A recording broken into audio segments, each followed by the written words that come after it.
Welcome back to This Week in Immigration. I'm your host, Blake Johnson. This week's episode is our year-end wrap.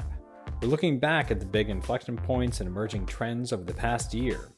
To do that, we're joined by guests this week, Suzanne Monyak of CQ Roll Call and Dara Lind of ProPublica.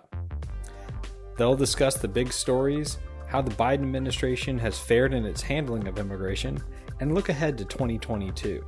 An exciting episode ahead, so stick around.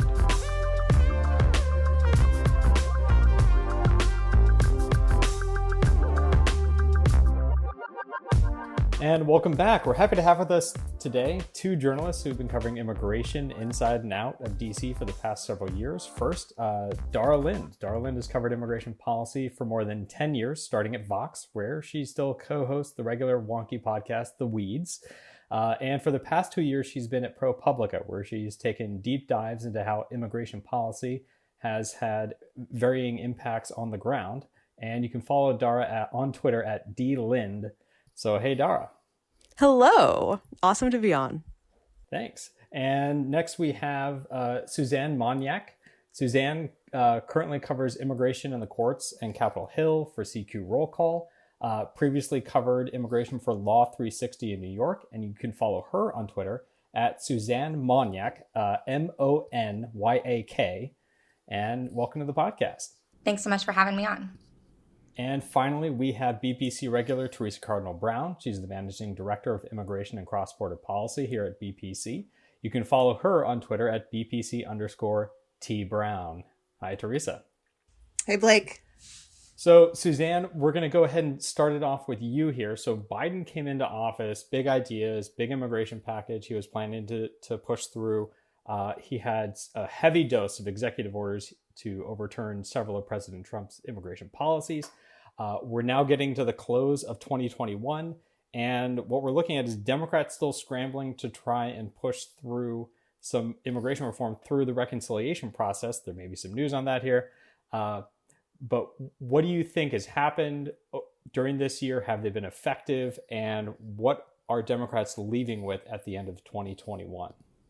Yeah, so I would say that probably in the eyes of the immigrant advocate community, the Biden administration has probably fallen below expectations. Like you mentioned, he promised a lot on the campaign trail, a vision for a more humane immigration system at the border, for one.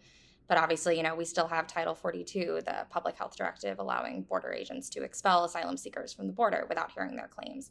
We also, they're, restarting Remain in Mexico, a controversial Trump-era program, that requires people to wait in Mexico for decisions in their U.S. immigration cases.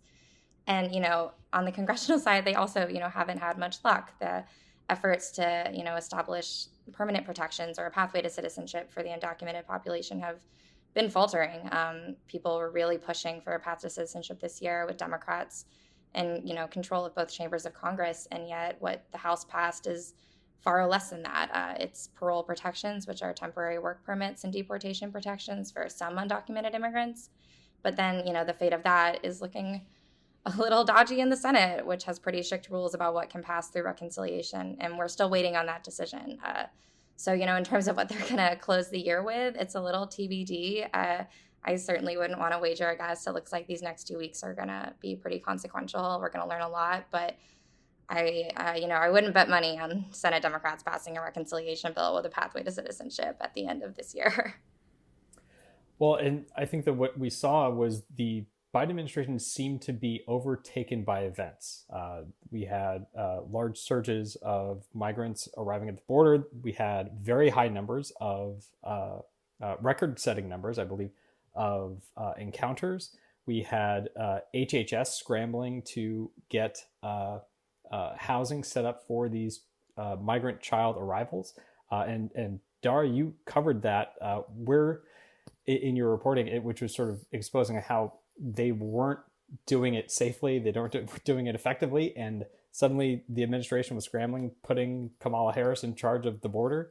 But where did that go from? What did you see on the ground, and what were you learning as how the Biden administration was able to handle things in their first year? Honestly, I think that we are that there are things about kind of what happened in the first 100 days when they went from inheriting a federal government that had not been, that, where one end of things, like the border enforcement folks in the Trump administration had apparently been warning their successors that they anticipated apprehensions going up, because, given hurricanes in Central America, given ongoing pandemic conditions, and given this like perception that Biden was going to open up the border, including specific rumors like that you could kind of trace back to the 100-day deportation moratorium that ultimately got held up in court. There was this rumor that like no one would, you had like 100 days of a free shot at the border. And it's always very difficult to know just how much that's a factor in driving people in, but it certainly is part of the mix. But at the same time, the shelter system, especially the shelter system for unaccompanied kids, wasn't really moving quickly to rebound from its pandemic-imposed, constraints, which meant that they inherited a system that didn't have the capacity to take in the number of kids. And so their response, which it's always really hard to pinpoint exactly when people stop caring, when border crises stop being a national issue. And the Biden administration has been a little lucky, I would say, that it's only had like one go round of this, despite the fact that Republican members of Congress have really tried to make Biden's border crisis like an ongoing thing. They haven't necessarily succeeded in getting public attention. But the administration is still in a position where the emergency facilities that it opened using laxer, if any, health and safety regulations, without necessarily the support staff for kids in often traumatic circumstances, those are they were set up as temporary sites, and they are to a large extent still operating. And it's, there have been some of the concerns that were raised by advocates and monitors about conditions there appear to have been mitigated somewhat, but it's a good indication of just how many of the things that are like politically problems for the Biden administration operate independently of any specific policy issue or any specific efforts to fix that issue. Because the idea that the border was a problem for Biden hit at the beginning of the year with unaccompanied alien kids, and then again around the surge of Haitian apprehensions and the striking visuals of Border Patrol agents on horseback trying to fight back Haitians from crossing, essentially in late summer, early fall. And those haven't corresponded to the actual border challenges the Biden administration has faced, which have been an ongoing problem of having the infrastructure to, in a pandemic, safely and effectively process people, especially under conditions where many of them are, as Suzanne said, still being expelled under Title 42. And so what's the reaction been, Suzanne, in Congress to these two key inflection points that Dara was reporting on? Reporting on the HHS issues there, but then also bringing up here the Haitian migrants, which was far more a political firestorm than anything else.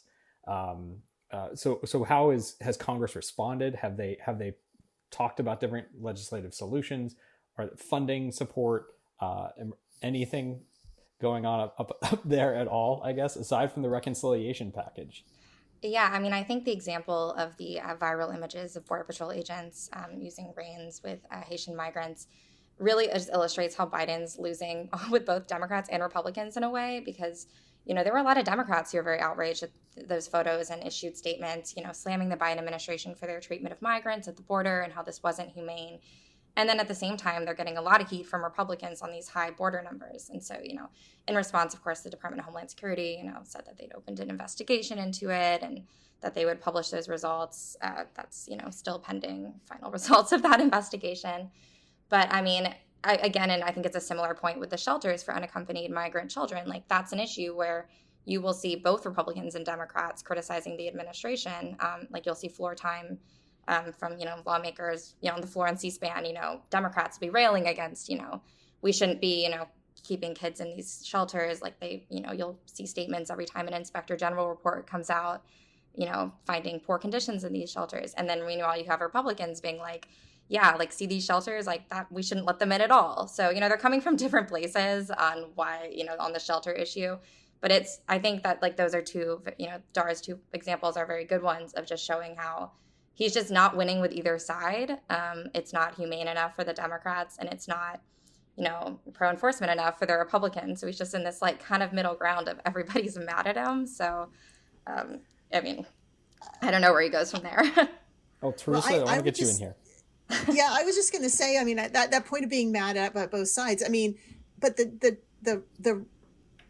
the description of how they are mad at him is different, right? So the Republicans are saying, oh, our borders are wide open, and they talk about open borders all the time, and how Biden, rolled back all of these Trump policies. And yet on the Democratic side and the advocates, they're like, but he didn't, right? Title 42 is still in place. MPP has been reinstated, and you can say it was because of the court, but ostensibly they were talking about doing it even before then.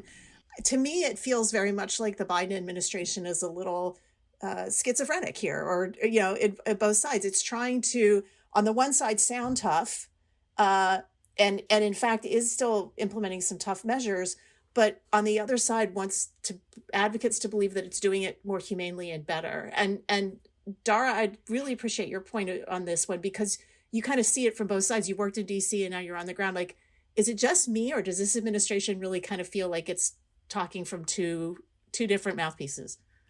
I mean, honestly, it often seems like it's talking from zero, right? Like, the Title 42 order is a really, really good illustration of this, because we're now into almost 2 years of this order being in place, and the CDC has never explicitly, the CDC has never given a press call about Title 42, right? It's never engaged in any independent communication on it. And it's always DHS that has to talk about it, and then they say, oh, it's a CDC thing. Right, exactly. And the CDC won't say anything. And at this point, we have reporting from my outlet and others about how the genesis of Title 42 was very much not a CDC thing, that it was a Trump White House thing, that it was imposed on the CDC. And the fact that the Biden administration is continuing to hold this policy in place while saying it's a public health, consideration, it's not totally impossible that would be the case. Obviously, we're dealing with an ongoing pandemic, and it seemed to a certain extent, and Suzanne, you probably tracked this better than I did, but it seemed like there was beginning to be momentum among Democratic members of Congress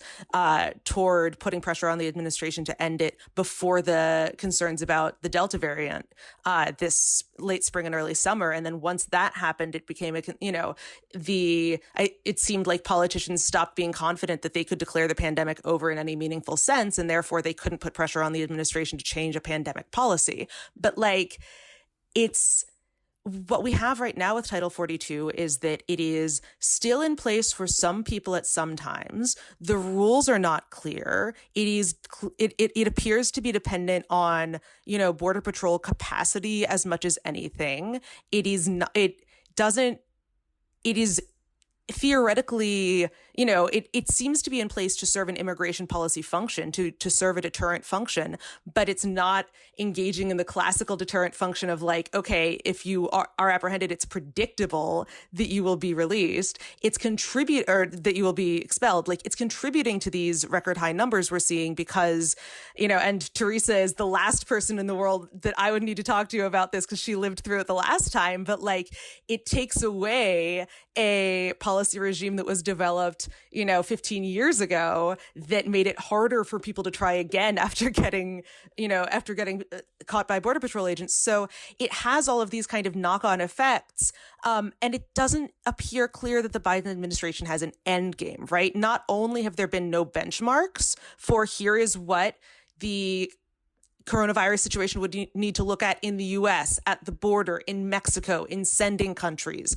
Nothing of that kind has been developed, but it appears increasingly, and or rather, you're kind of seeing people around the administration and former members of the administration strongly implying that the Biden administration is leaving it in place because it doesn't know what else to do. Well, so let me shift gears a little bit within that space, right? Is what do they say? People are policy, and part of this is getting your staff in there into these agencies to lead them. Suzanne, obviously you tracked all of the confirmation hearings on the Hill. We saw Chris Magnus confirmed as CBP commissioner. Urge was added to USCIS at the end of July. We still don't have somebody for Immigration and Customs Enforcement. Ed Gonzalez, his stuff it's out of committee, but it's still sitting there on the floor. What have you seen on these confirmation hearings? What seems to be the tension, particularly for Democrats? Because look, Democrats really control this.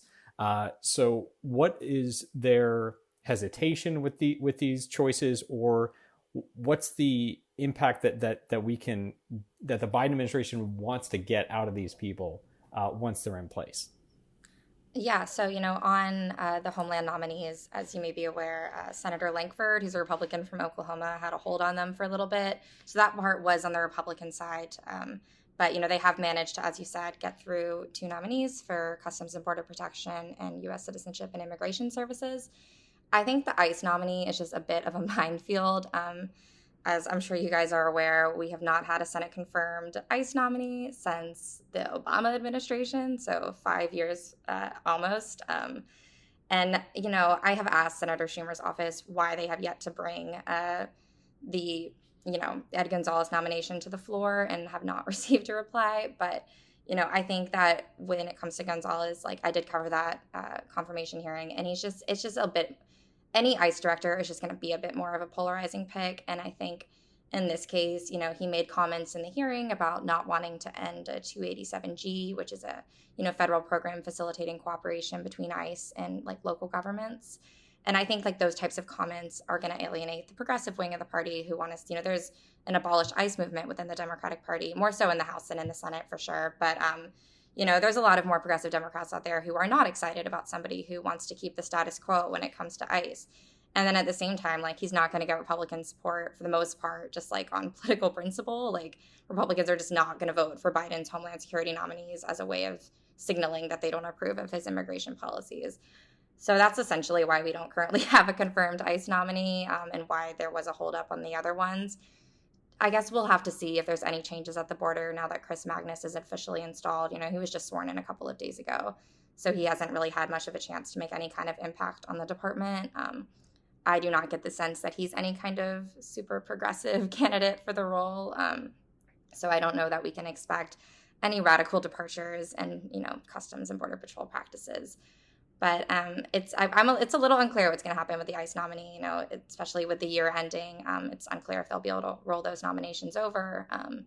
So I feel like I've said this multiple times, but TBD on the Homeland Security nominees. It's just a bit more of a controversial one. We may see more acting nominees for a bit longer on ICE.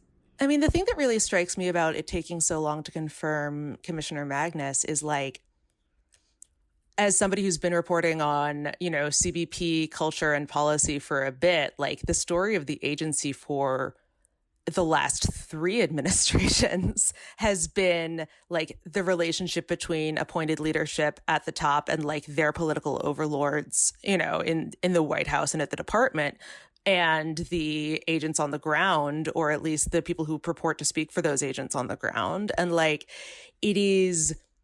Magnus is an unusual nominee in that he isn't a career CBP officer, agent or officer, depending on which arm of the agency he comes from.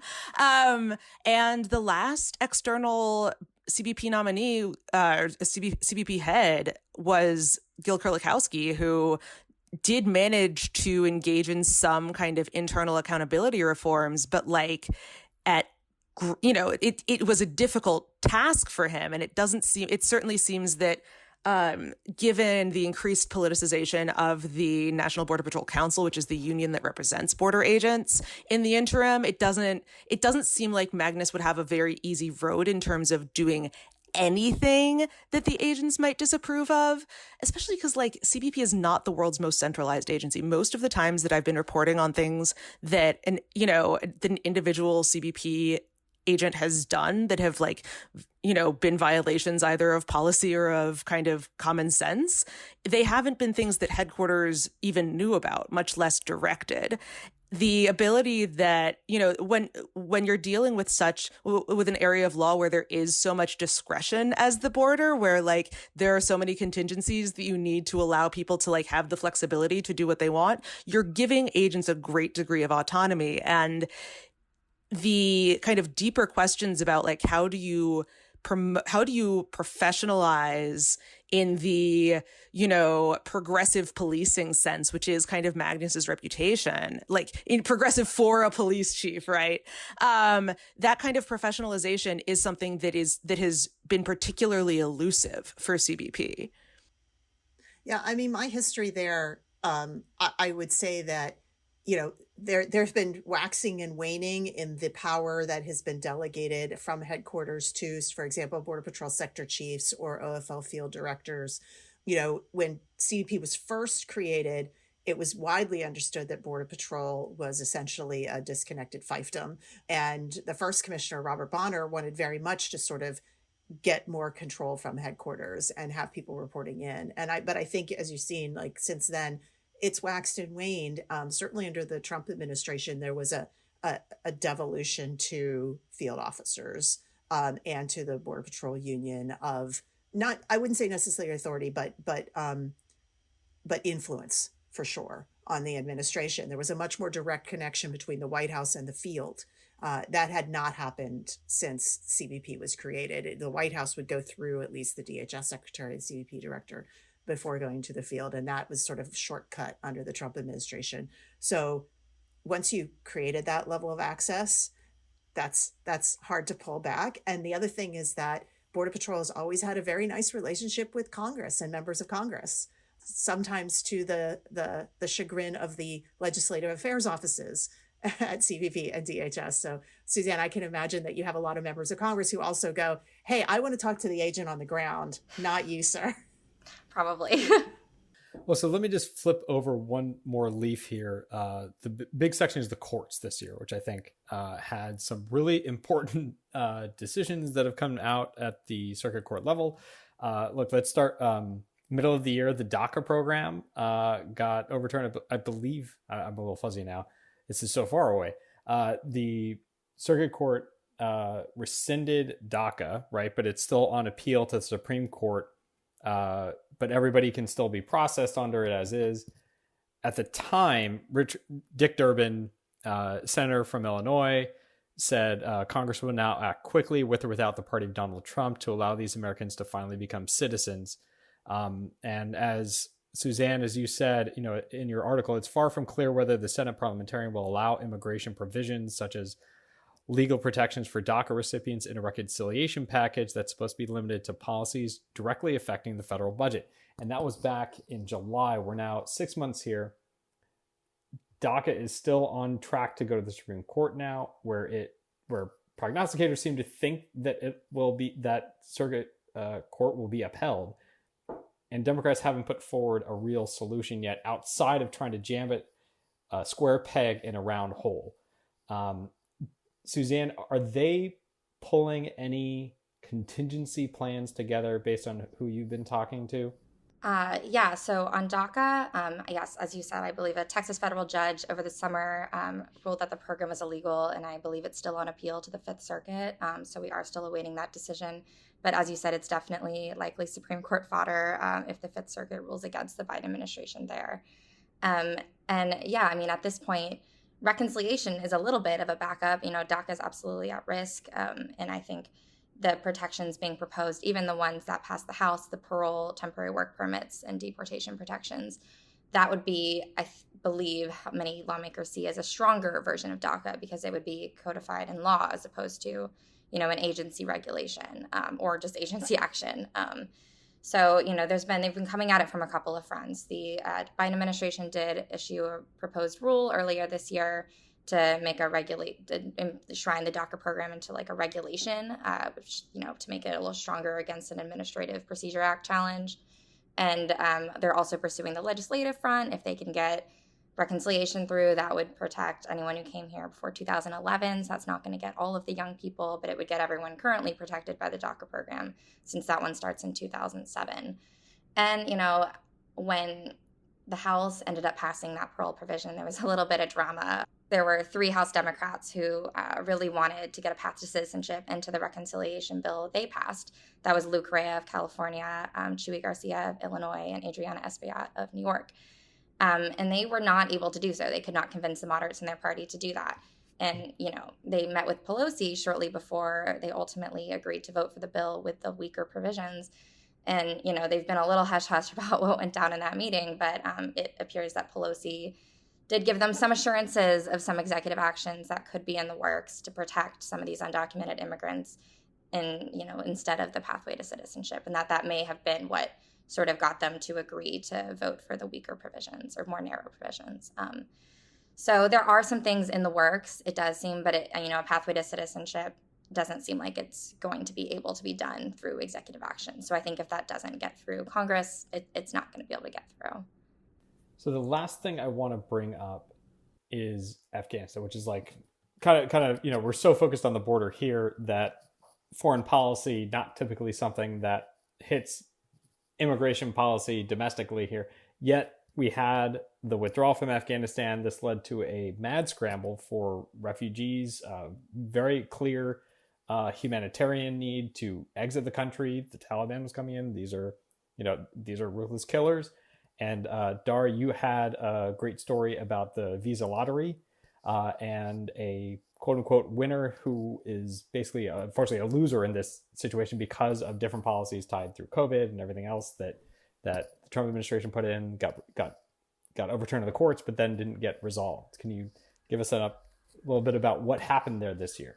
Sure. I mean, the thing about that story is that, it was just kind of one slice of what was just a flurry of stories about not just how chaotic the withdrawal from Afghanistan was in kind of the final days, but how many Afghans who had some involvement with the U.S. immigration system were being left when the last planes went out, and how many of them felt that they had been promised protection that had then been rescinded or that had failed to materialize. And the visa lottery winners who I spoke to, it was kind of particularly frustrating for them because they had initially won the visa lottery, pre-COVID even, in terms of when they found out that that they were going to be able to apply, and the Trump administration's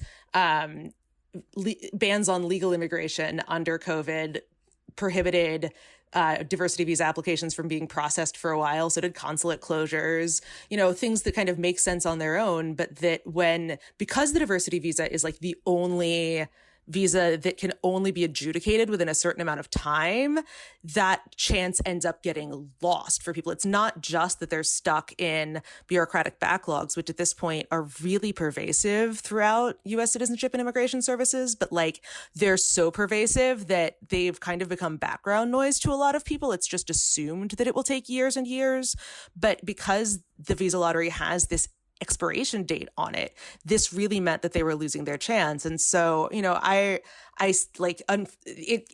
was one of those stories where it really sucks that you don't necessarily get people out after, you write about them, because I'm still hearing from some folks, even folks who have been approved for special immigrant visas since the withdrawal, are stuck in Afghanistan or or were kind of stuck in Pakistan for weeks because the embassy in Kabul was closed. So the government the U.S. government was like, well, once you get out of Afghanistan, then you just contact us and we'll print your visa for you. And then the consulate in Islamabad was like, we're really backlogged. We'll get back to you later. So there's just been this continued struggle to help this population of people who, not just because of warm feelings toward the U.S. and high expectations about the American dream, but because they knew they benefited from particular U.S. immigration programs, had an expectation that they would be helped when the U.S. left. Yeah,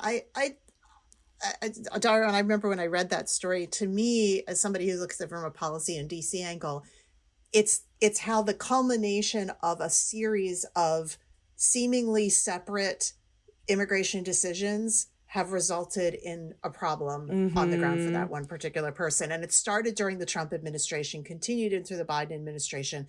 But it's the way that it's hard to tell until you kind of see the impact of every individual policy change that happens. And we did an episode of this podcast back in May, Memorial Day, with some folks who were involved at that time trying to encourage the administration to evacuate people because they knew what was happening, that we were on a deadline to withdraw troops. And they were talking about this, like, we have to get them out now. We have to get them to a place where they can apply for these visas because they're not going to be able to there. And it was just so frustrating that we could all see this train wreck coming. Like, we could all see this crash coming. We had been warning for a long time. Those of us in the policy area, those people who served in Afghanistan. And so when it finally came about, and frankly, it was amazing that we were able to evacuate as many people as we have. But as you mentioned, they were then thrown in to a system that had lower capacity and huge backlogs already. And now we're hearing that some of the people who would otherwise be eligible for humanitarian parole are being denied. So this is an ongoing thing that we're still having to deal with. I mean, for Suzanne, it's kind of the one area that we did see a little bit of action on a bipartisan basis in Congress, like the CRs included money and some provisions there. I think there's consideration of some sort of Afghanistan Adjustment Act that would allow some of these people to get green cards. Is there any movement on that at all? Yeah, on the Afghan refugee issues, I will say that my colleague has been the leader of that coverage, and so I am not as well able to speak about what's going on there. But you're correct that Congress, that is an area that has really seen some bipartisan support. There have been Republicans who've really wanted to see help passed for our Afghan allies. And so, as you mentioned, there is a stopgap funding bill, a few billion set aside for resettlement efforts. And that is one of the few immigration issues that has really been able to gain traction this year. So as far as like things that we think are going to be happening in 2022, just like what's one thing that either of you think is either has a potential to happen or is something that really needs more attention next year? So Suzanne, I'll start with you. Like either a prediction of what you think Congress can get done or what you think that is probably a top priority that should be addressed, but maybe it won't happen just because of the way of Congress's typical intransigence on getting to resolution on immigration issues. Yeah, I think I would say ask me this in 2 weeks because I'm very curious to see what the Senate decides to do and what they end up recessing for Christmas with having done. I think it's looking increasingly unlikely that the reconciliation bill will be passed by this aspirational Christmas deadline that Senate Democrats had initially set, quote unquote, for themselves. And so if they do kick the reconciliation bill to January, I think that would be the first thing that we would see approached in 2022. Some people say that by pushing it, it might lose some momentum that it currently has. And I think that's possible. 2022 is also an election year. We have the midterms. And some lawmakers are a little more hesitant to act boldly in an election year, particularly on a more contested issue like immigration. At the same time, some advocates have been warning that if lawmakers, Democrats specifically, don't act on immigration, they might lose a chunk of the Latino vote, which could prove really critical. The Democrats have very tight margins, and I'm sure would like to hold on to at least one chamber for next year. So, I think we could see a really active January on immigration. I could also see the reconciliation bill failing. Senator Manchin has had some non-immigration related issues with the bill that have really held things up. So I think it's just a little unclear the fate of that bill. I think if the bill doesn't pass, if there's nothing for immigration, we may see some executive actions trying to do maybe another version of DACA, something to try to protect some undocumented immigrants who've been here for many years, might have U.S. citizen children, no criminal record, et cetera, just a sympathetic population. But, it's hard to predict. As, we discussed earlier, we may see something on Afghanistan, like you said, more bipartisan support for that. But I think a lot is going to hinge on what happens with this reconciliation bill. I think if it fails, there's going to be a lot of pressure from the advocacy community for this administration to get something done on immigration. So, Dara, over to you. An issue you think that the public should really be focusing on next year, something that you're thinking needs our attention, or a prediction of what's going to happen? I'm going to cheat and point to two things that have not that have been kind of dogs that haven't barked or guns that haven't gone off in the first year of the Biden administration, which doesn't at all mean that they won't in the second year, and in fact makes it more likely. The first is refugee resettlement. President Biden came in with this extremely ambitious target of going from record low numbers of refugees resettled to record high numbers, and had to walked that back and then unwalked it back last spring under what was kind of I think the foremost example that I can come up with of the Biden administration caving to pressure from the left on immigration, and still has, in theory, this extremely ambitious target set up for next fiscal year. That is something where the groundwork for aggressive expansion has to be laid right now. And it is not clear that they're really operating at pace, nor especially because a lot of the refugee resettlement infrastructure requires people being able to take circuit rides to foreign countries. And the continued uncertainty around the pandemic is just going to make that harder. So I would not at all be surprised if we see in the summer of next year increasing amounts of alarm that for the second year in a row, the Biden administration has made an ambitious promise on refugee resettlement and then failed to meet it. The other thing I would point to is interior enforcement has, partly because Biden doesn't have an ICE chief, has not really been as much of a focus this year. But if we really do move out of a pandemic footing, the chances that ICE is going to engage in some more proactive or aggressive interior enforcement go up, especially regarding people who have been released into the United States after being caught by Border Patrol. We saw at the end of this year some quiet efforts to at least get those people notices to appear in immigration court, which, if they don't necessarily meet those, would leave them vulnerable to deportation. There are also ongoing expedited docket efforts. Sorry to any administration officials reading this or listening to this. And the question of whether there is any concerted effort to remove people who have received final orders of removal under these programs, and what the response to that is, not only from Democrats, but also from people in the community, because something we saw under both the Obama and Trump administrations was that it's really hard to engage in a targeted effort against recent arrivals without freaking out everybody on the ground.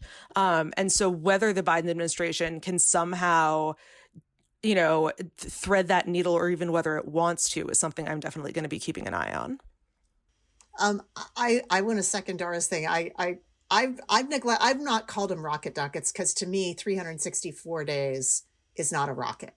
It's still a year, which is a fairly lengthy time to put together an application in my sense. But I also think that we're starting to see now, or hear now, about more ideas that are coming out of the Biden administration of what they want to do to change the asylum process. We saw an asylum rule that they published that could be finalized at some point, but now they're talking about infrastructure changes. So it seems like those promises they made on the election campaign at the beginning of the administration to rethink how asylum seekers are processed at the border, it seems like they're now finally, I think at some point, putting some bureaucratic effort into actually doing that. And so I'll be interested to see if they're able to actually achieve any substantive changes in the next year on that front. Well, so on this, for each of you, who's the person within either the administration or Congress that you're tracking the closest, who you're looking to for your signal? On the congressional end, I have been pestering Senator Dick Durbin on a very regular basis because, he's the chairman of the Judiciary Committee, also Democratic whip, and the immigration provisions in the reconciliation bill. And most immigration, legislation falls under the Judiciary Committee. So he's kind of the one pulling the strings there and, spearheading this effort. So I've, really been watching him closely and that committee very closely, and constantly pestering him for updates. I think Congress is really my beat, and that's really where I'm watching. And that's, this reconciliation bill, if it passed, would be some of the most comprehensive immigration legislation we've had in a long time. So, that's who I'm watching this month. Urdudu, who's the head of USCIS, just because that is an agency that has roles in a bunch of different processes, many of which end up coming down to personnel issues. And so if there's another, to the extent that there are bottlenecks, even if USCIS isn't the primary cause of the bottleneck, it has a role to play in fixing it. And how she manages to deal with that kind of the relative importance of USCIS without it being a very high profile agency is going to be very interesting. Teresa.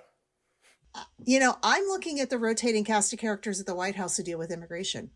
In the first year, there's been really high turnover at the DPC and NSC and the people who were brought in to work on immigration policy. We just saw the announcement that Tyler Moran, who's the senior DPC person on immigration, is going to be leaving at the end of January. If this is an administration that wanted to make immigration a priority, that is facing all of these issues that we've talked about, is trying to get legislation through Congress, it's surprising to me that there hasn't been more consistency in leadership on the issue from the White House. And, we're seeing now these stories come out about different camps that are affecting policy. If this administration wants to be successful, they're going to have to coordinate and get some coherence across the executive branch. And that has to start with getting some coherence out of the White House on immigration policy. Well, I think we'll have to leave it there. I'm out of breath. I think you all are too. This has been a great wrap for the end of the year. I think we've gotten some great insight into everything that has flown out of the immigration community. There's been so many different layers here. This is actually a supersized episode at this point. So want to thank Dara Lind, Suzanne Monyak for joining us today, and Teresa Cardinal Brown as always. So thank you three for joining us. Thanks, Blake. Thanks again. Thank you.